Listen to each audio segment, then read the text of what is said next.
I grew up in Nairobi, in a place called Kariokor. So much traffic from early in the morning. The only silences you'd experience was when you were sleeping. As a child, the most present sounds were the matatus, which are the public transport and the main means of transport to school. They are super loud and play music at very extreme volumes. I remember this was really exciting.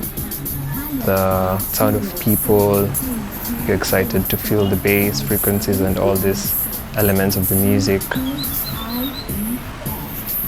As a child, I think I tended to lean more to louder noisescapes because this is what was immediate in my environment.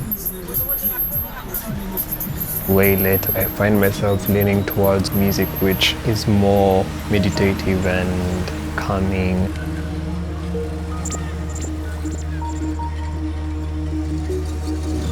Maybe when I was growing, I was exposed to so much noise that I needed time to slow things down.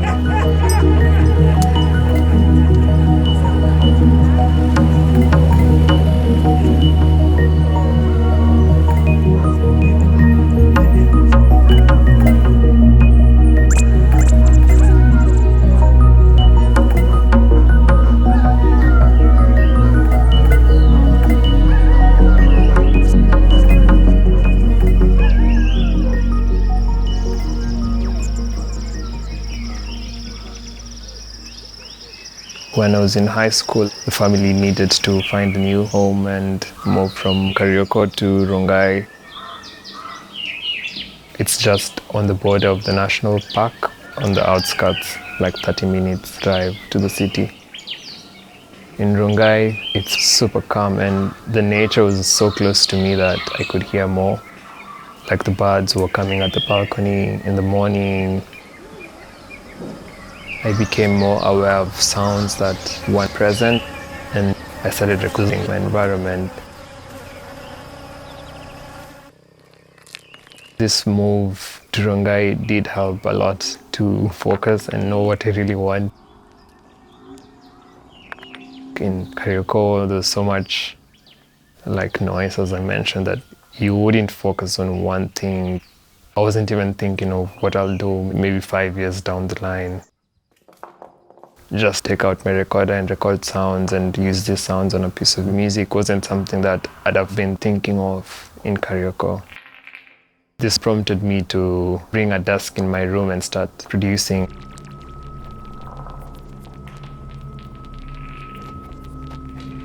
I find myself leaning towards not having so many things to make my music with. This limitation provokes inspiration to making the best with what I have. I use tools or synths which are very unexpected. Not so sure what will happen when I'm recording or jamming on the synths or what sounds they'll create. Just embracing what happens.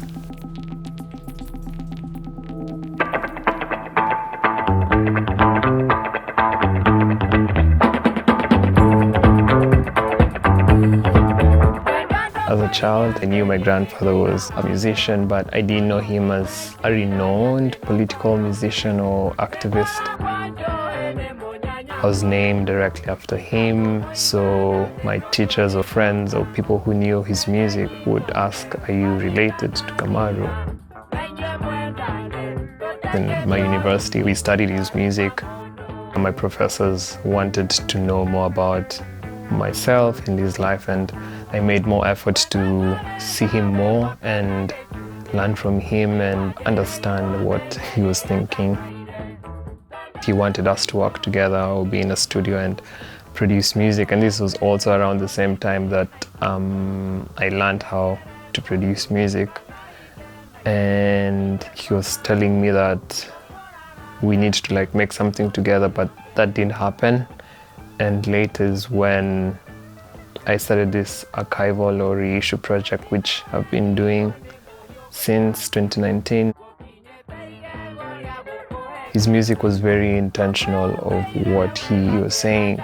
For example, he sang a song about what was happening in schools and almost caused a strike of the Teachers' Council, and the government wanted to ban the song.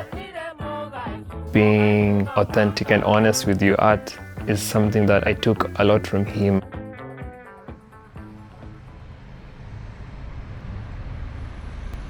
I moved to Berlin in November last year for my master's program in sound studies and sonic arts at Berlin University of Arts, and the program takes 3 years.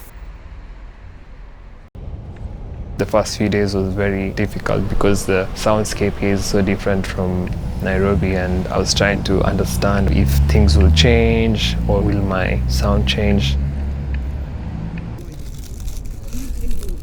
When I started with field recordings, I wasn't really thinking much about the sites themselves. It was more of the recordings I was getting from these places. But the more I've been recording and reading about the practices, I feel sound itself, it's like the best way to learn and understand our surroundings. When we are outside, it's not a must always to hit record.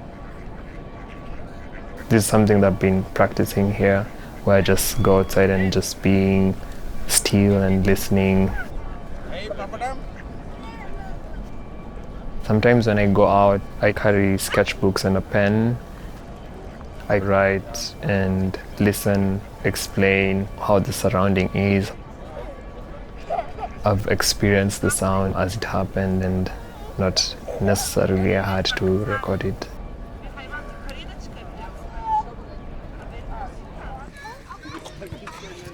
Sometimes I try to draw, picture what I hear in a visual sense so I can remember more of what I'm hearing.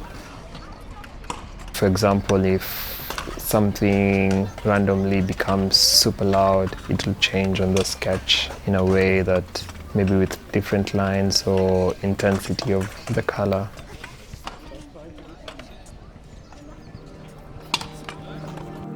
There's this idea that ambient music is very easy to make, but it doesn't have to be just layers and reverb.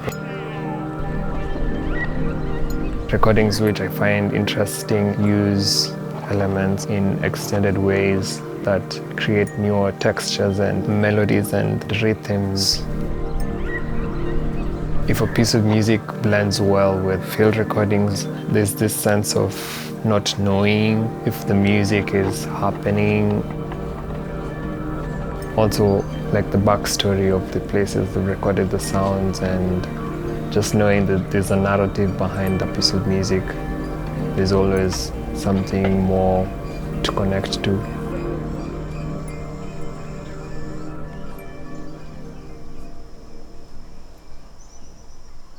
When I'm working on a new piece of music, I can just go back to this huge library.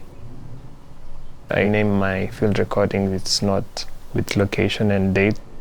I listen back, and for example, when I hear like bells and goats and car passing, I'll write bells, goats and car.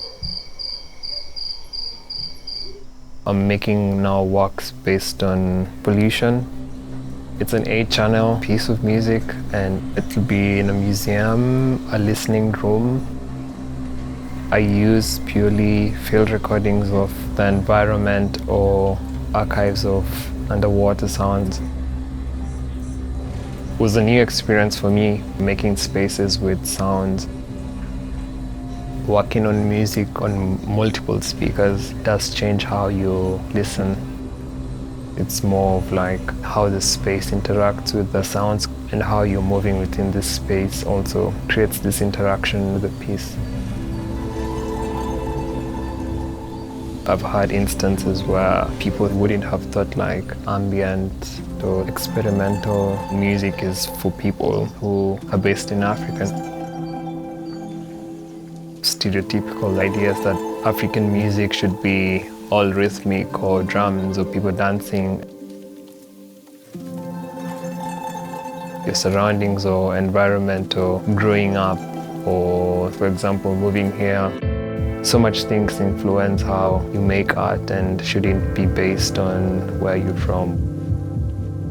There's these genres and everyone is trying to fit and find a space within them, but I'd want to make something different. Try out something like different moods and with sounds. Just trying to be myself and see where the music will take me.